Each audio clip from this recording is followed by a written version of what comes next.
cloud. Okay, everything ready? Now come there. Now let me go and open that one as well. Okay. Everyone ready, right? Okay, so today is the beginning of the 5th week. So we are now in the 5th week of the semester.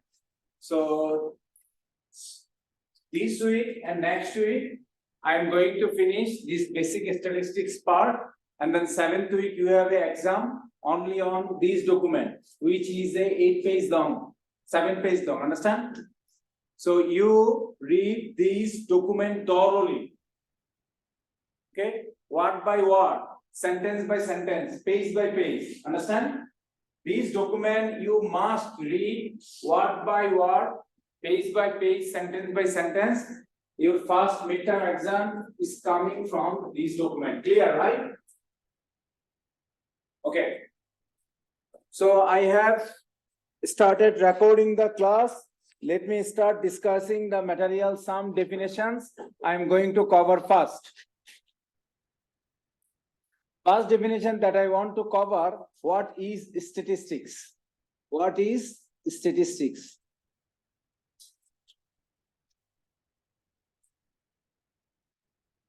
Okay. So statistics definition consists of 4 words which are known as the collection, analysis, interpretation, and presentation.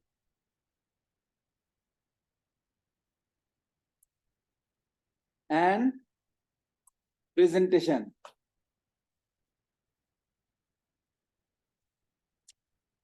These 4 words constitute the definition of statistics. If someone asks you what is statistics, you will just remember this 4 fingers, okay? 4 fingers: collection, analysis, interpretation, and presentations. Okay, 4 points. So what is collections? Collection means collection of data.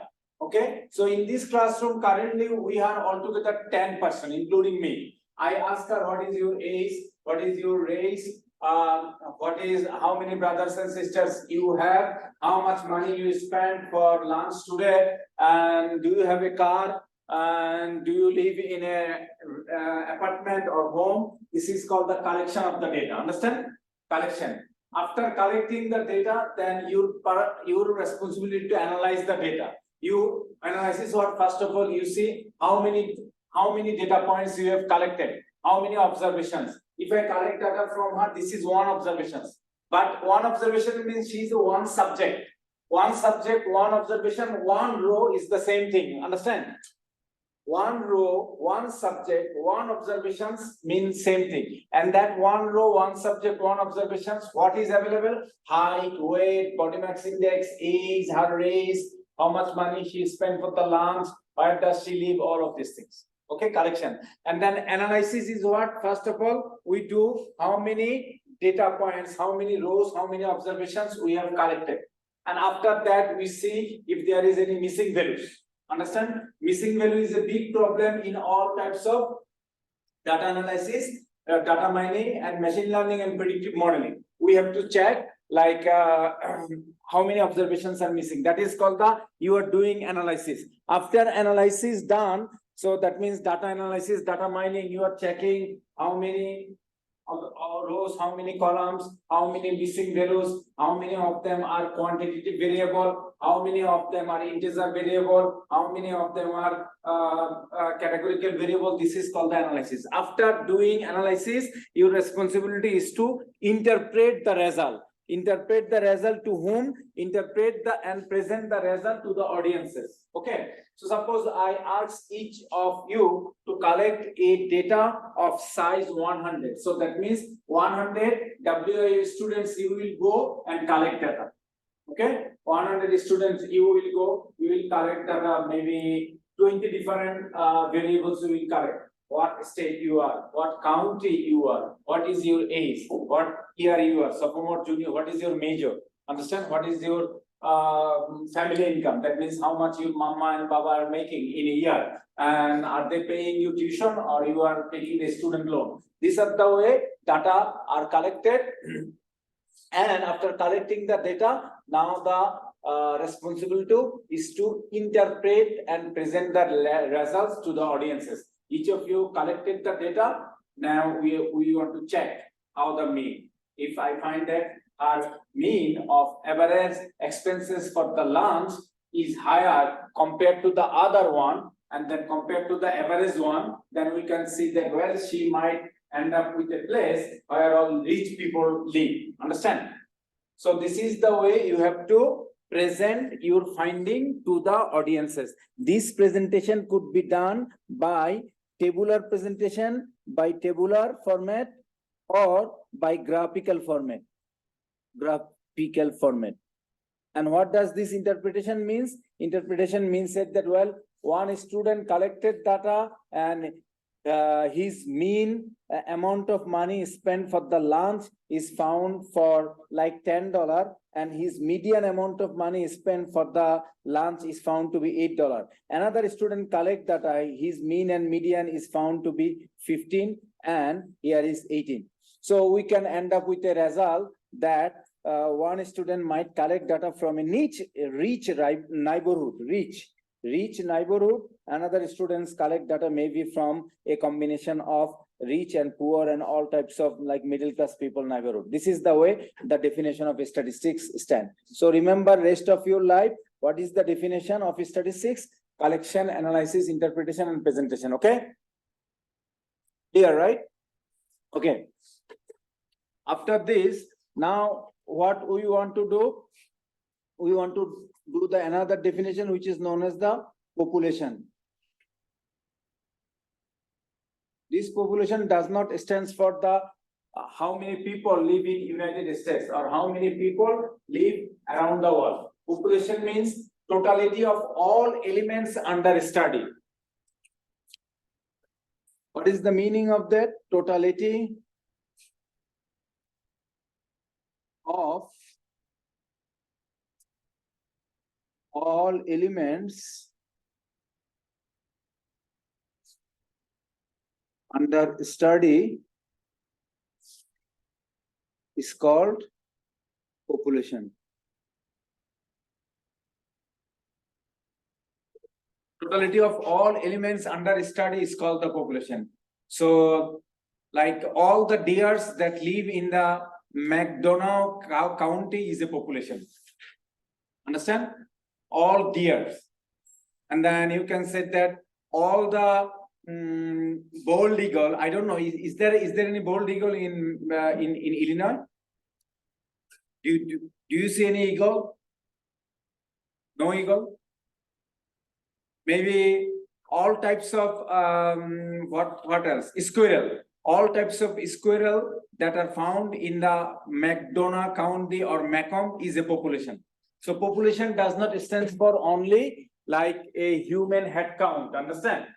Population means totality of all elements under study.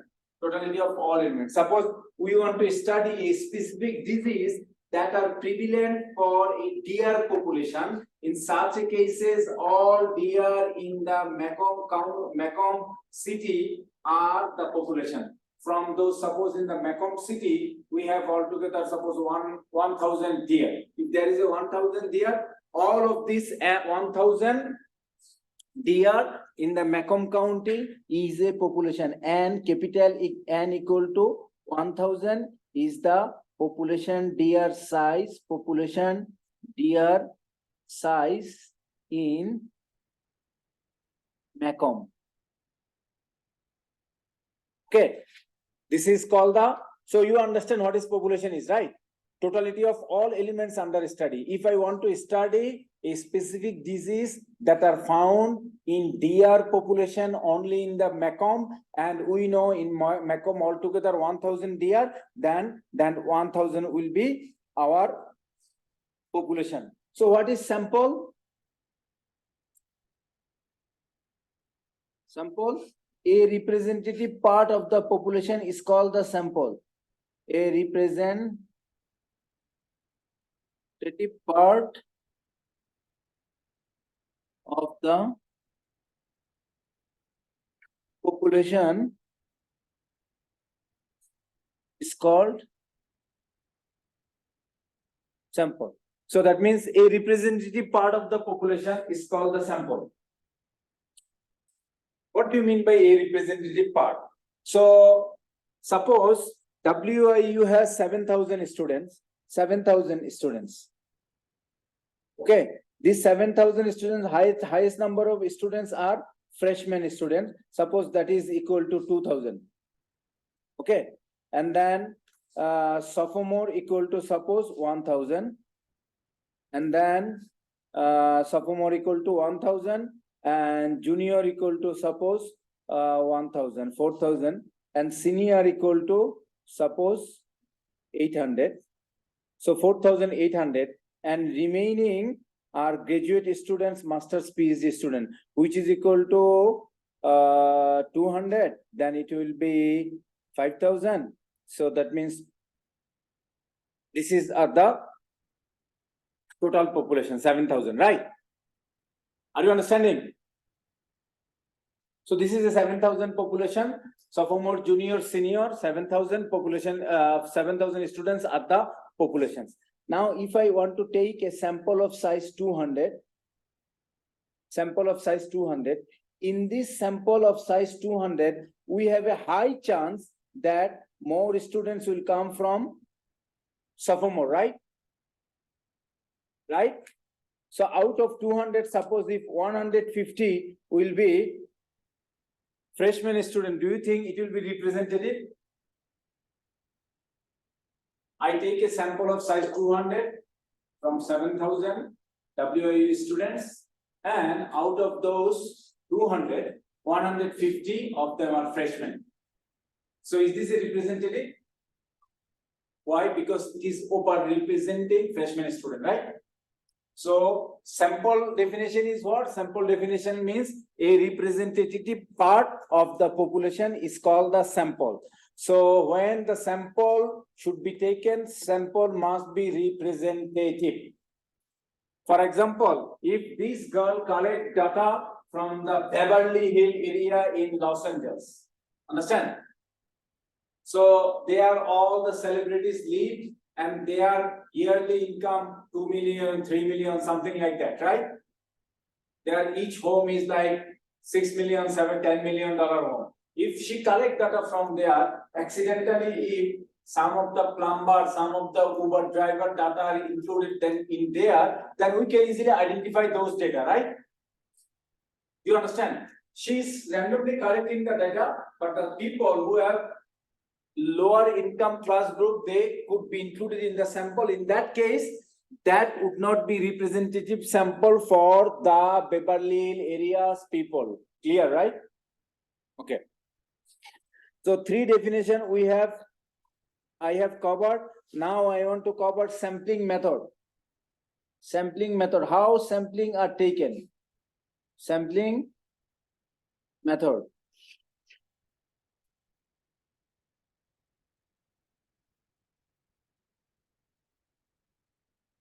Sampling method. There is a student sitting here next to you. You know what happened? Did she drop the class? Do you know her? Yeah, maybe. But she is not even joining in the online. We have to report these things. Okay. Now sampling method. First one I want to do simple random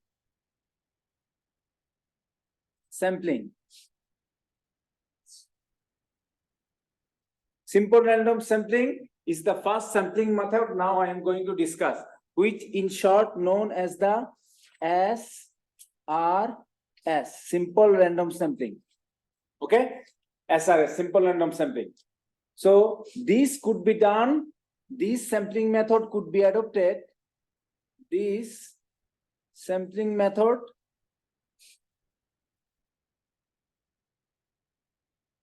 could be adopted when sampling unit are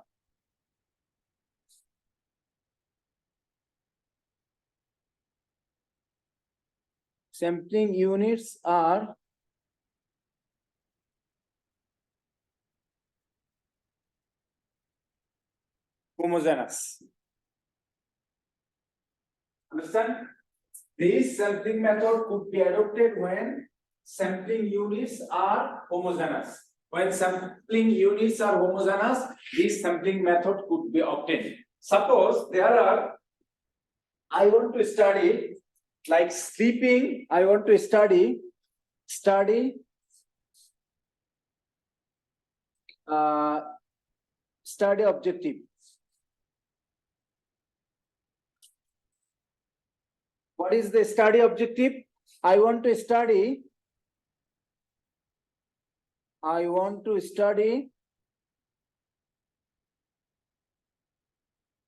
sleeping habit. Is the HABIT? Is this the habit or BIT? This one? Yeah.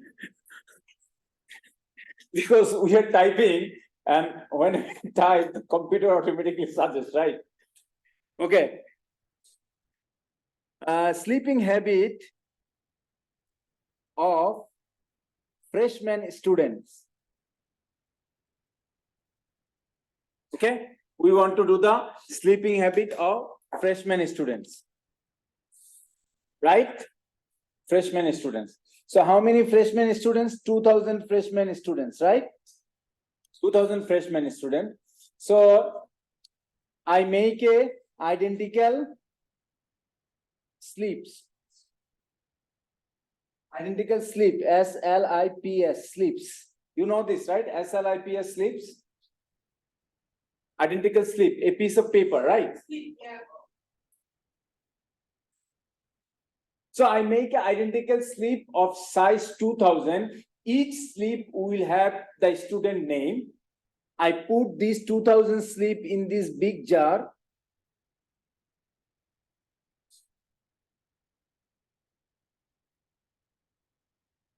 And I mix them up like this. Understand? And I randomly pick 100. Then it will be a simple random sample of size 100. Okay.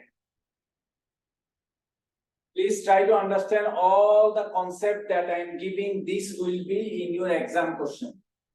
Okay. Read this PDF document thoroughly and try to understand what I am telling you. Yes, gentlemen. So simple random, for example, it's like just like, for example, it's just freshman. So but you added like sophomores, and sophomores we have 8.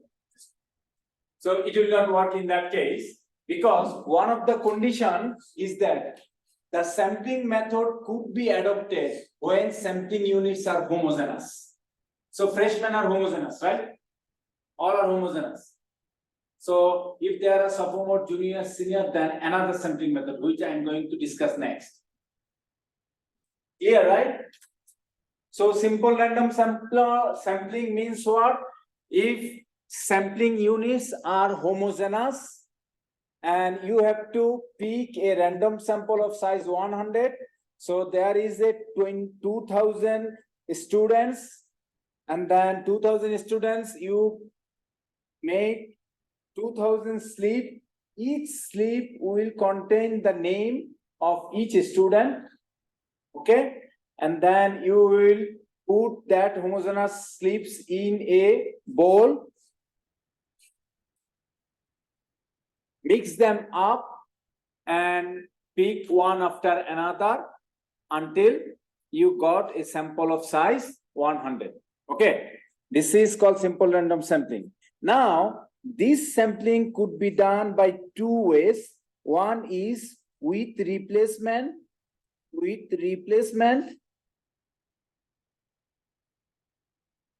Another one is without replacement.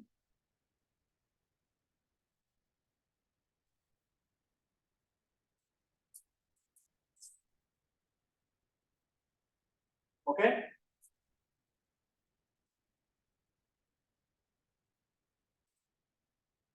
with replacement and without replacement. Now, suppose what is with replacement?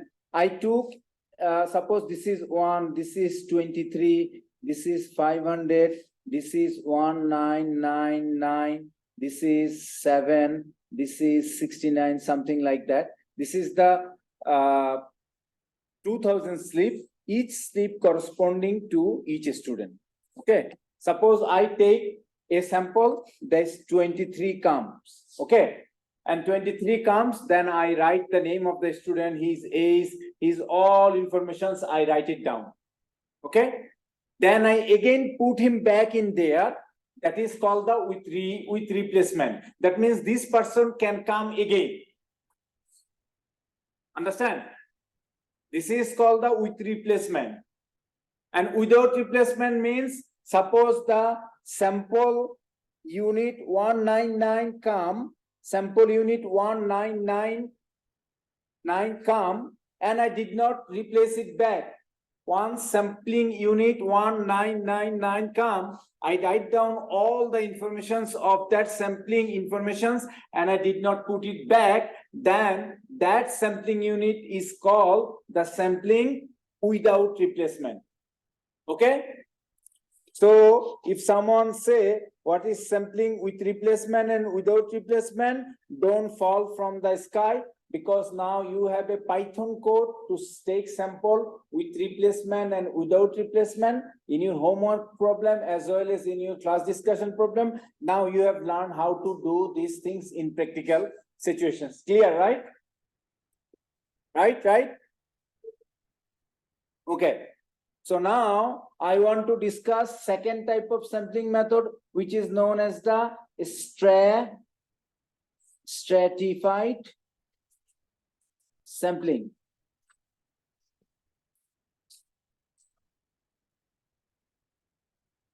This sampling method is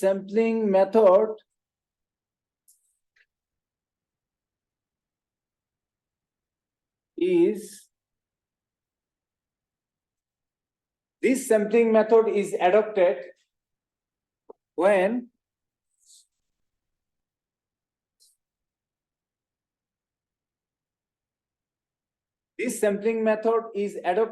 when sampling units are heterogeneous. Understand? Now you have to put a little bit more concentration to understand how this way we take the sample. Okay? A little bit more concentration you need to put. Sampling unit are heterogeneous. Okay? So WIU has 4 types of students, right? For bachelor, for undergraduate students. What are those? Freshman, junior, sophomore, senior. So it has a, for the bachelor, I want to bachelor students. Altogether, suppose bachelor's students are of 5,000. So these are freshmen, this is sophomore, this is junior, and that is senior. Okay, 5,000 students. For our simplicity, suppose there are 20,000, 2,000 freshmen, 1,000 sophomore, 1,000 junior, and 1,000 senior. Clear? My purpose is to take a sample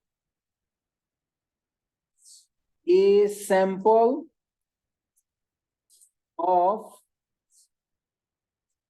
size. Suppose I want to take a sample of size 200. Clear? Clear. Okay. So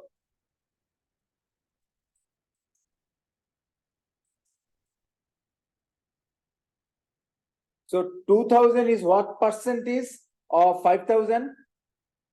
Can any one of you tell me?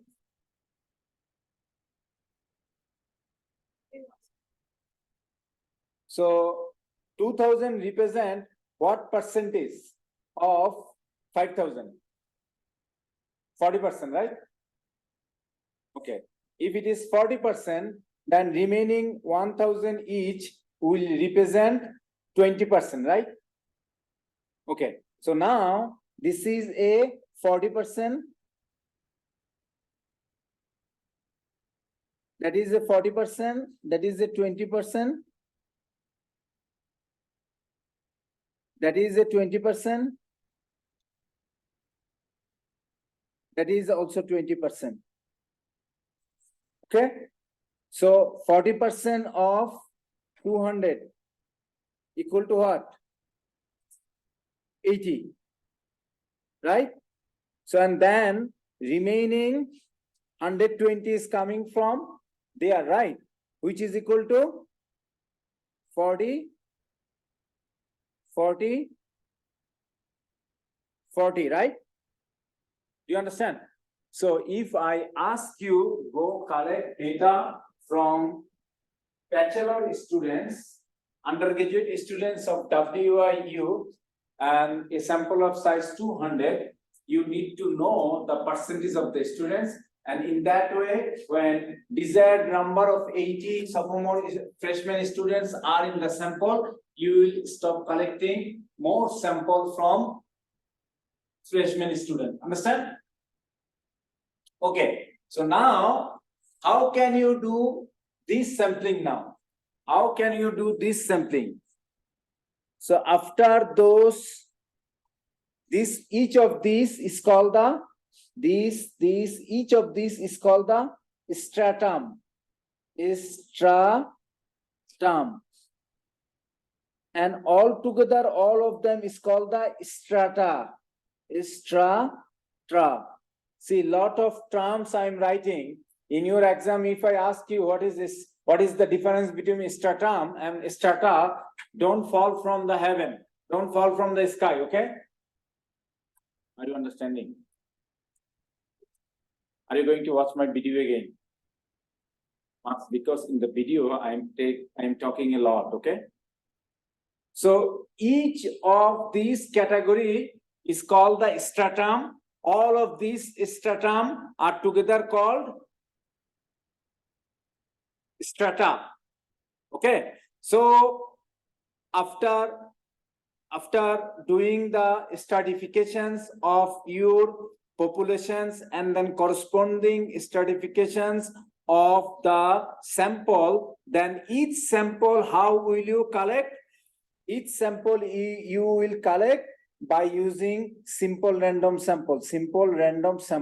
So for example, 20,000 sophomore 2,000 sophomore students, 2,000 sleep, you will put in a big jar or big bowl, you will put, and then mix them up, and then take one after another up until 80. That sample could be taken with or without replacement. Usually, if population size is big, we take sampling without replacement. Clear?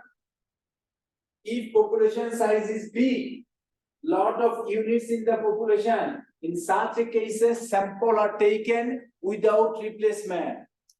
But if population units, that means are small, there is not a lot of sample. In such a cases, we can take with replacement. You understand? If I ask you a question, when do you take sampling with replacement? What will be your answer?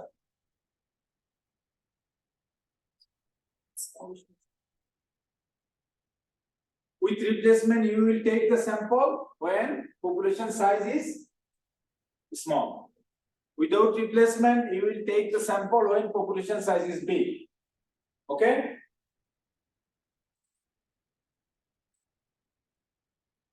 Okay. So you understand what is the stratified sampling, okay?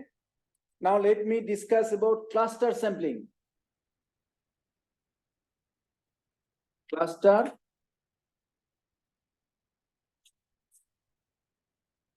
sampling. Again, we want to collect data from the undergraduate students of Western Illinois University. We want to collect data from the students of the Western Illinois University, and our targets is the undergraduate students. Undergraduate students. We want to study their sleeping habit or sleeping behavior. Okay. Listen, what is cluster sampling? Suppose WIU has 15 dorms. 10 of dorms are only for the undergraduate students. Clear? Remaining dorm are a mixture of undergraduate and graduate, or only for graduate, or only for professional studies. But how many of them are undergraduate? 10, right? 10. If we know each of these dorm has the elements that are, so let me write here, under what conditions? Suppose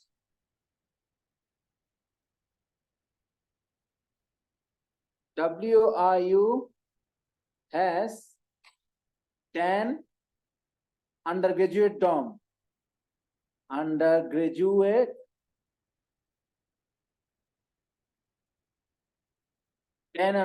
dorms. Okay.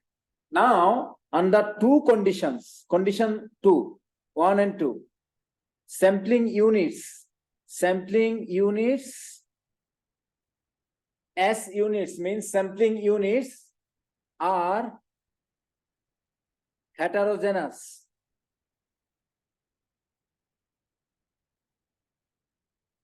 Within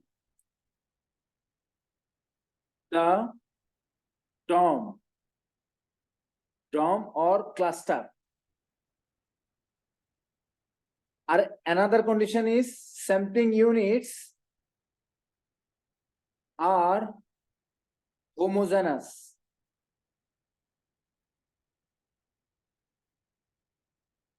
Between or among dorms.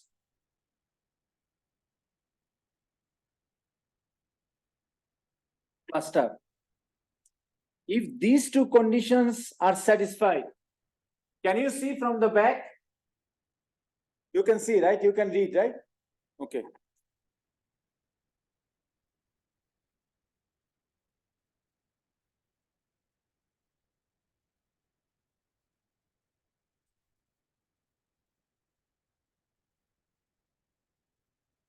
Okay. If suppose you are a person who is designated to collect sample, and then you notice that the places from where you are going to collect sample, you notice these two characteristics are similar. Sampling units are heterogeneous within dorm or cluster. Sampling units are homogeneous between dorm and or cluster. What is the meaning of this? The meaning of this, suppose this is the first dorm and this is the second dorm. Okay. In the first dorm, all 4 types of students are in there: freshman, junior, senior, sophomore, right? In the second dorm, all 4 types of students are in there: freshman, junior, sophomore, senior. So that means in terms of student diversity, they are similar. But within the dorm, there is a heterogeneity because there is a lot of different types of students, right? Within one residential hall, there are all 4 types of students. So that means there is a heterogeneity, right? But between the dorm, homogeneity. Why? Because there are 4 types of students: freshman, junior, sophomore, senior, freshman, junior, sophomore, senior. So that is, do you understand these 2 sentences? Do you understand these 2 sentences? Within the dorm, all units are heterogeneous because all 4 types of students is in there. Some are first semester, some are third semester, some are 4th semester, some are 9th semester. Between dorms, there is a similarity. Why? same textbook. If this is the scenario, if you observe, and you are asked to collect sample, 5,000 undergraduate student, take a look, undergraduate students. Okay, if this is the scenario that altogether 5,000 undergraduate students lives in the different dorm, you will put all 10 dorm in here. This is the dorm 1, this is the dorm 2, this is the dorm 3, this is the dorm 4, up until dorm 10. Okay, so 10 different sleep, you will prepare. Those sleep will look identical, uniform, and you put in a jar or box and mix them up and pick one sleep, one dorm. Okay, only one dorm you will pick randomly. After picking that dorm randomly, you will go to that dorm and consider each and every students, each and every unit live on that dorm as your sampling unit. Understand? Are you understanding? So cluster sampling means you have a cluster dorms and you want to take sample from there. Instead of going from dorm to dorms, you will randomly pick one dorms. How can you randomly pick one dorm? That is what, not just that this dorm is close to my home, I should walk there and go there. No, that should not be. That is a personal biases. You should not employ any personal biases in collecting samples. What you will do, 10 dorms in there, you will prepare 10 identical sleep, 1, 2, 3, put in a small box, mix them up, randomly pick one. If it is dorm number 9, which is 10 miles away from your home, you should go there, and in the morning when students are coming out for the class, and ask them what is your name, what is your age, what is it? All units from that dorm will be considered as your sampling unit. This is the way cluster sampling takes place. Okay? Are you understanding? Any question? Comments? Problem? Personal problem that you do not want to share? Good.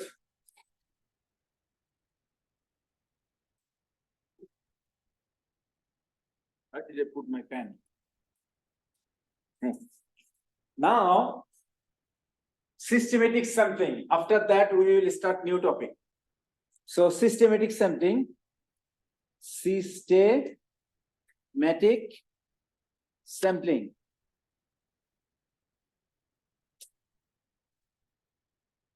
So, what is systematic sampling? Systematic sampling, the word system in there, we will set up a system and then sample will generate. Understand? We will set up a system, and because the word system is in there, systematic, we will set up a system. According to that system, sample units will be generated. It is usually used in the production process. It is usually used in a production process.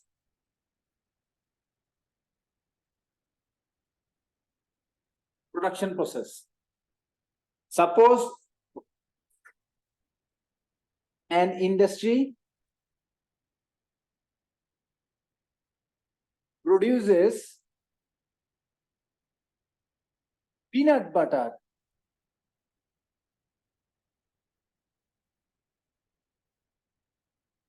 Each industry must have a quality control officer, right? Each industry around the world, each industry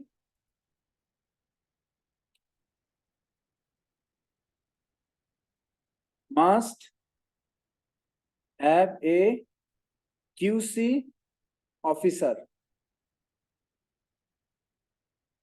Each industry. must have a QC officer, quality control officer. So the industry will start operate at 9 a.m.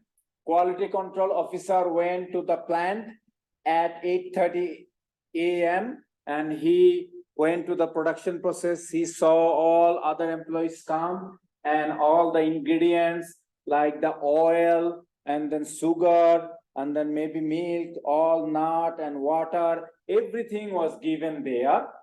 Okay. And then from 9 p.m. it starts, and then first bottles is coming like this way. First bottles, second bottles, all the bottles is coming that way, right? Okay. So suppose he took randomly 19 bottle, 19. The first one he picked randomly. First one he picked randomly 19 bottle, and then he decided that I will check every 1013 bottle after that. So he picked 19th bottle and check it, and then she said after that I will check every 1013 bottle, and then it will go what 1013 bottle, and next time it will go 2026, right? So 19 bottle has been taken, right? And he said after that he will check, he will start every 1013 bottle. So then second time again it is going 1, 2, 3 up to, in that way whole day he can collect sample and check the quality and taste of the peanut butter. This is the way, if we collect sample, that sample will be called systematic sample.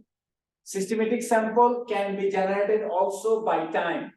First sample, the plant starts operate at 9. First sample he took at 25th minute, and then he said that then each sample will generate at every half an hour. Every half an hour, one bottle he will come. He come and then he put the butter and he tasted it. He checked the quality, ingredients, all of this is fine or not. That's the way, if sample is collected, that sample is called the systematic sample. So what is the end point of this sampling method? I have discussed 4 sampling method for you. One is simple random sample, which will be used when all sampling units are homogeneous. Then stratified sampling method is the sampling method when the sampling units in the population are heterogeneous. And then I discuss cluster sampling when the units within the cluster, within the stratum are heterogeneous, but between stratum, those are homogeneous. In such a cases, you have to use cluster sampling. And finally, I discuss systematic sampling, which is usually adopted in all production processes, and quality control officer randomly pick first unit, and then after that, the quality control officer check in a pre-specified number K. That means every 1700 bottle will be checked, or every 500 bottle will be checked, something like that way. If data is connected, that data is called the sampling data generated from systematic sampling approach. Good, right?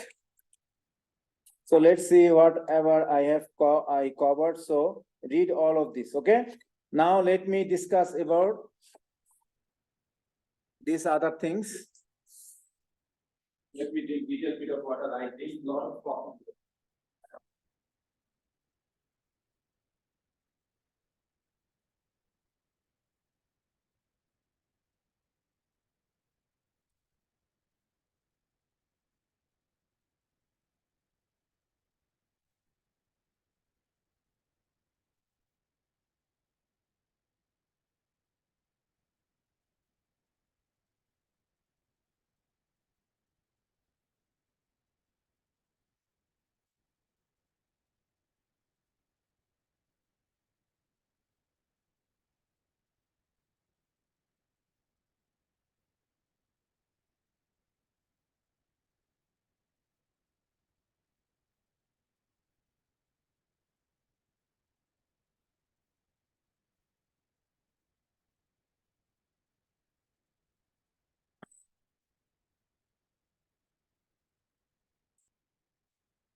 Now let me start discussing what is variable.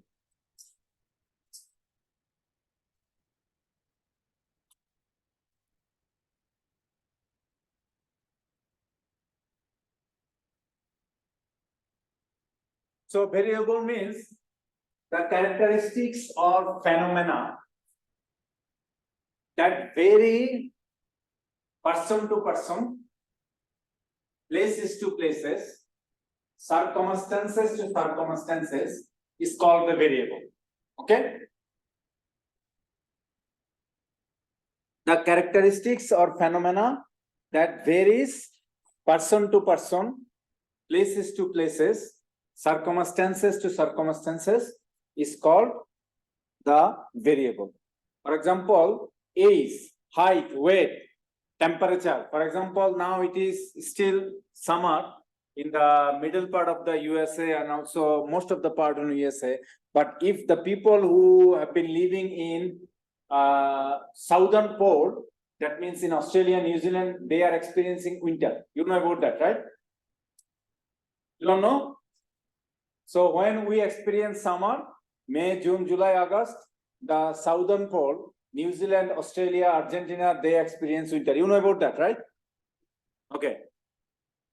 So circumstances to circumstances, places to places, persons to persons vary is called the variable. Variable is usually two types. It is called the quantitative variable. Quantitative variable. Okay. It is called quantitative variable. Quantitative variable, again, two types. One is called continuous variable. Another one is called the integer variable. Integer or count variable.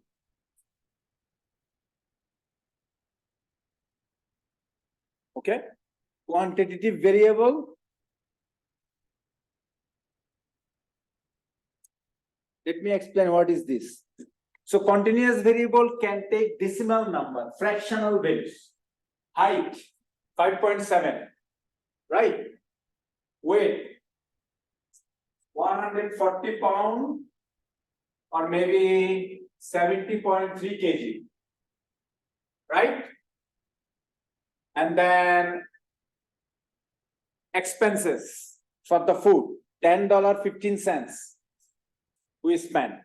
So quantitative variable are two types which take decimal values or fractional values, and integer or count type which does not take continuous or decimal values. For example, number of accidents. Number of accidents. Can you say we have 3.7 accidents today in Macomb? No, right? 3.4 phone calls, no. So number of phone calls. Number of phone calls. Phone calls. So this is called the integer variable or count variable. That we can count 1, 2, 3, 4, 5, 6, 7, 8, 9, 10. Okay, count. This is called the quantitative variable. Now there is a qualitative variable. Qualitative variable. Qualitative variable you can put there. There is a different ways to write qualitative variable. For example, qualitative variable could be many types. For nominal, nominal, which can be distinguished by name. Toyota, right? Honda. Nominal, that vary by name. Within Toyota, there is a more variations. Camry, Corolla, Yaris. Understand? Nominal variable that varies by name. Nominal. And then there is a ordinal variable. Ordinal variable we can order. Superiority can be determined. Superiority. For example, ordinal order, the word order, right? A plus, A minus, B. Right? So nominal means what? Varies by name. Nominals mean varies by name. Ordinal variable arranged can be arranged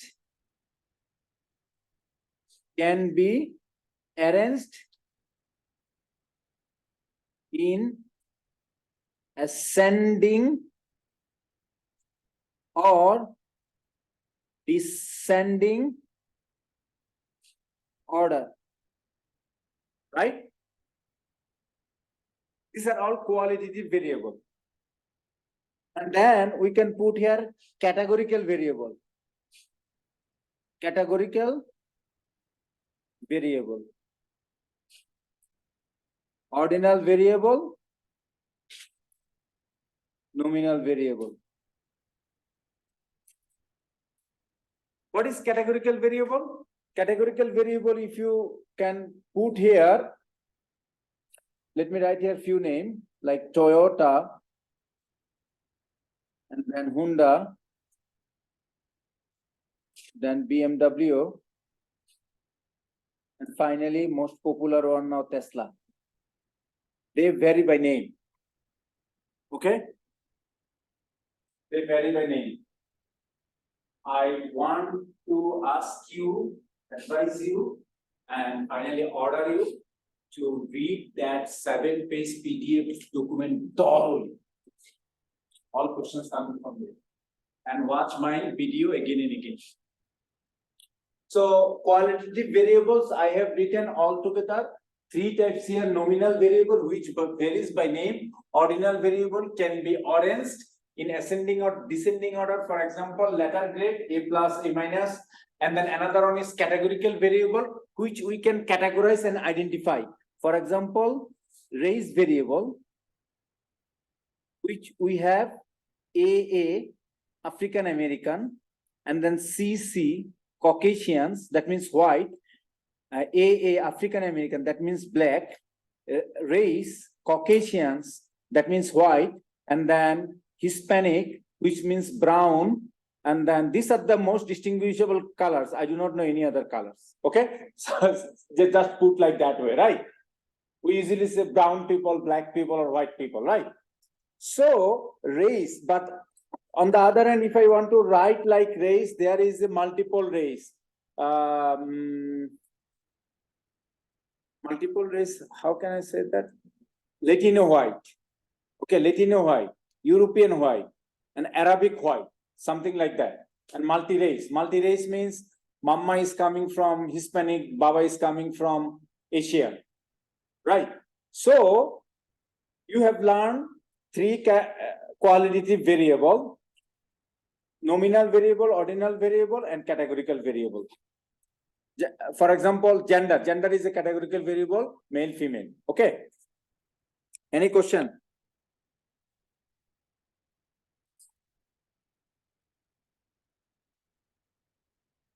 Okay, now let me discuss types of data.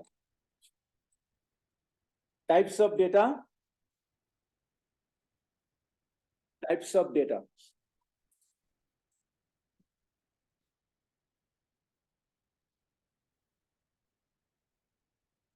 Did you see the email that I sent last night about an internship opportunity? Are you going to apply in there? So apply for that, okay? Are you understanding what I'm saying? Apply for that. Write in your resume that you now know Python, and whatever you have done, write 1 or 2 paragraphs about Python, that you have completed data mining and data analysis part, like variable recording and graphical representations. Those are the things you should specifically highlight in your Python part. Graphical representing, missing value, deletions, data merging, variable recoding. When you write those things in your resume, when they will see the Python and then you have already done data mining part, then you have a high chance they might call you for an interview. And during the interview, you will keep everything open. If they will ask you what type of did you use Python, then you can say, yes, I did the Python. We also did the homework. Here is the screen. I can share with you. I can show you the code. Okay. That is called the trick. You have everything ready to convince the employer. Understand? If you want, if you give me, not just say that. If you give me permission, I can share my screen with you and show you my homework, what I did and what the materials we have. Just tell, if you give me permission, please. Now, when you say permissions, your employer said, well, he is very nice guy. He is asking me permission. And then you can show all the things that you have done. Okay. Down the road, if more job or internship opportunity comes to my eyes, I will forward it to you for undergraduate students. Okay. Types of the data.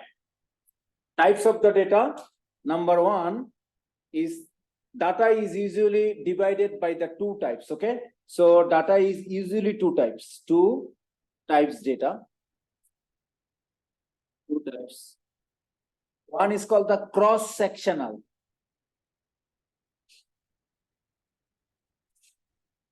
Or retrospective. Retrospective.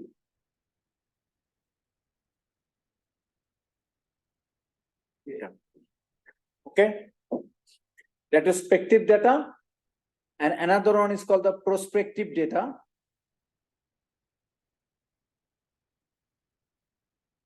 Prospective data.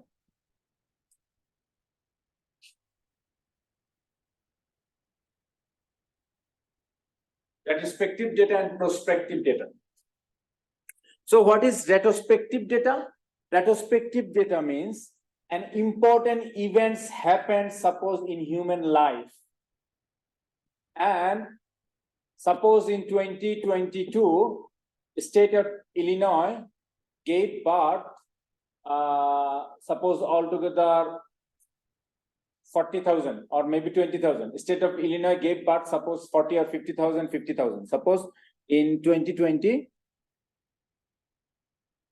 altogether 50,000 newborn baby born. Okay, newborn baby. Newborn baby. Okay, out of this newborn baby in 2023, it was found that almost 1,000 baby has the same type of problems. Are you understanding? 2022 in Illinois state, suppose there are 50,000 newborn babies. 1 year later, Department of Public Health identified that out of those 50,000, 1,000 baby has a similar types of problem. Okay. Then Department of Public Health, CDC, as well as National Institute of Health and Government Health and Human Services Department, they all together decided that they are gonna conduct a study. What happened? So they went to this 1,000 mom who had a birth defect of their child, together with another 1,000 mom who did not have a birth defect. Do you understand? So event happened in previous time period, right? 2022. Study began now, and now we are searching the history of those mothers. And then that 20,000, 1,000 is coming from defective births,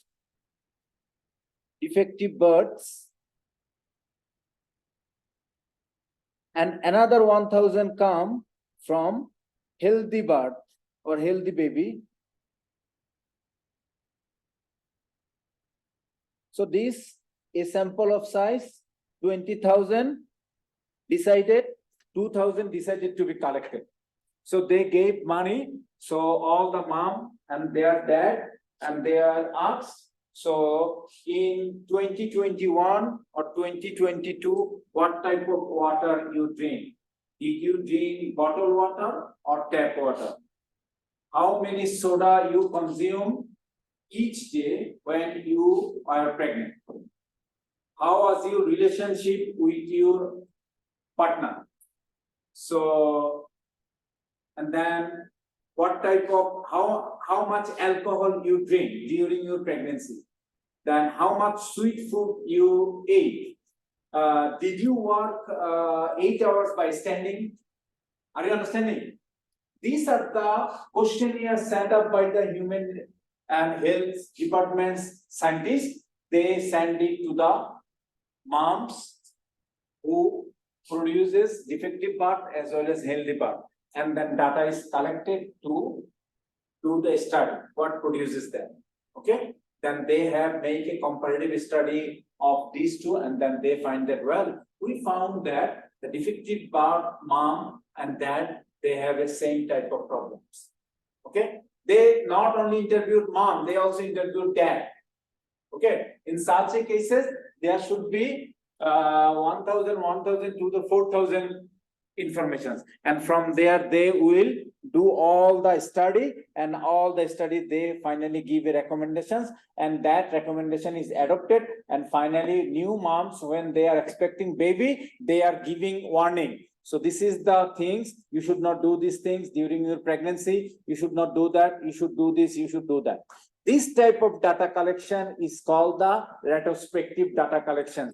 Events happens previous year, and the consequence of that events was exposed in later years, and then government and health officials, they have decided to conduct an study to find the reason of that birth defect. This way data is collected, that data is called the retrospective data or cross-sectional data. What is prospective study? Prospective study means starting from now, we follow up in the future. For example, when COVID started,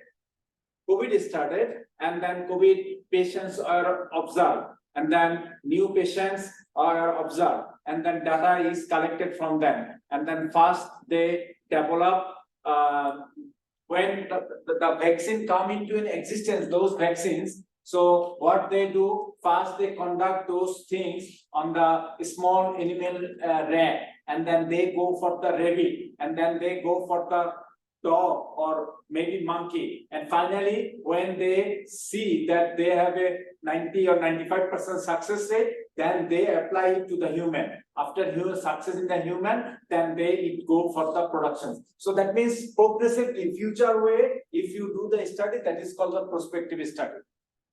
Understand, right? Prospective, you understand, right? Prospective. So prospective study means is follow up. All the medicine that are developed, that has a lot of clinical trials, and finally those things happen. When I was a postdoc fellow at NIH, I saw like there is another person who was a in biological sciences from my country. I saw that like healthy rat are brought. I don't know whether I should say that. Healthy rat are brought like this, and then injection was put to them. They develop tumor with the cancer in it, and then new therapy, new things was put them until they get success that, well, this therapy is curing the rat, and then they finally, in that way, all medicines are developed, and finally come into our body instant, right? So it sounds like maybe inhuman, but we are human being, we have to do this for saving our species. If human being does not live on this planet, what is the rationale of it? Suppose you understand my argument, what I am doing. So if some people say that what type of inhuman act it is, that healthy rat, healthy monkey, and healthy rabbit, you are putting some extraneous factors in them, so they develop tumor with cancer in it, and then you apply one after another medicine so that they can get rid of that. After that confirmations, then you go for the human being. After human being, then you go for the production. If these are the things people say, then counter argument is that if human being does not live on this planet, then what is the rationale of living other animals on this planet? Do you understand? You understand? Yeah. So that's the rationale, that we are the human being. We are doing it for the betterment for everyone. We are also doing this test also for the animal, because other animal, if we develop this type of things, we can cure them. So you understand what is cross-sectional data, what is prospective data. Prospective data can come one follow-up, one person, one follow-up. That means just only one time the individual will be measured, not more than that. And prospective study can be followed multiple follow-up, multiple follow-up. So prospective data can be generated in two ways, only one follow-up, multiple follow-up. Multiple follow-up means today, suppose from among these 9 students and me, we have taken our blood pressure, sugar level, height, weight, body mass index. That is just only one time, right? But next class, if I again take, and then week after next week, if I again take, that is called the multiple follow-up. Are you understanding? Multiple follow-up data is called the longitudinal data.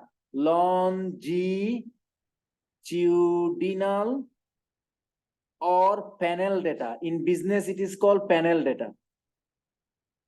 In business, it is called panel data. Are you understanding? What is longitudinal data or panel data? Suppose I take your height, your weight, your glucose level, your blood pressure, your triglyceride today. And then I again take in next week. And again take week after next week. So that is multiple follow-ups, right? That data is called the longitudinal data or panel data or multiple follow-up data. But if there is only one follow-up, that is still prospective cross-sectional data. That means that is a prospective data. That means data is collecting in prospective way. Patients is coming, I am taking their measurement. Patients is coming, I am taking their measurement. Okay. Longitudinal data or panel data. Okay. Now take a look at that. Longitudinal data. This is what you need to put attention to understand this, the types of longitudinal data. Longitudinal data.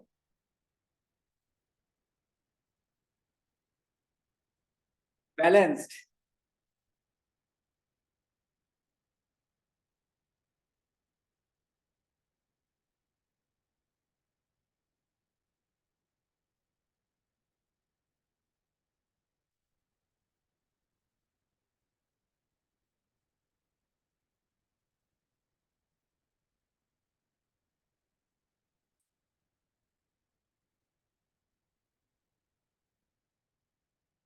What is balanced longitudinal data and what is unbalanced longitudinal data?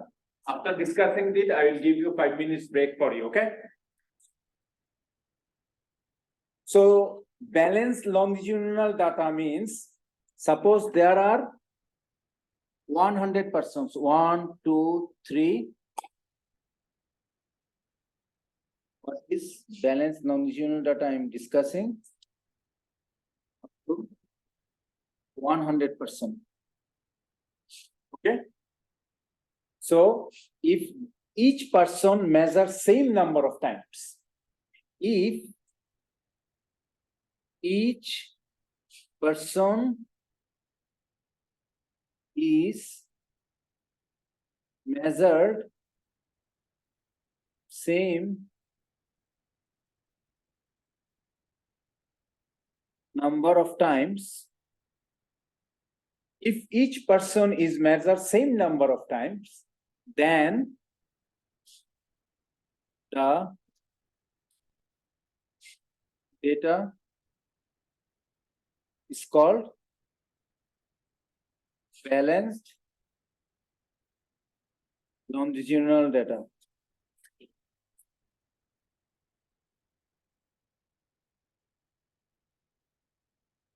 In this classroom, 10 of us, in next 12 weeks, we already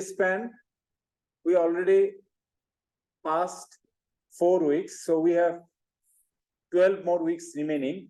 In 12 weeks, each of us measure one time, that means each of us will have a 12 measurement, right?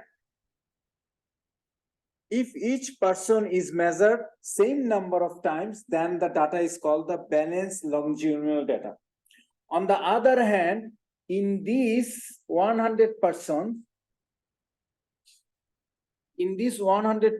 if each person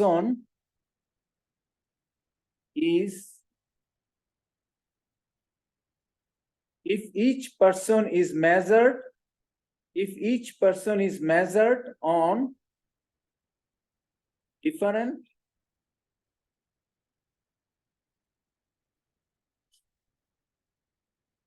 number of times, then the data is called unbalanced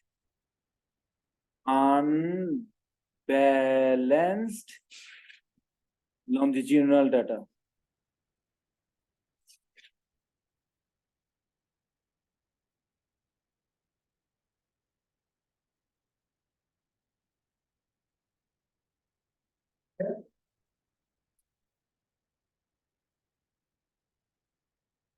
Understand, right? If she is measured 10 times in next 12 weeks, I am measured 5 times in next 12 weeks, she is measured 7 times, you are measured 5 times, so that means that is called unbalanced longitudinal data. Take a 5-minute break, then I will discuss few things.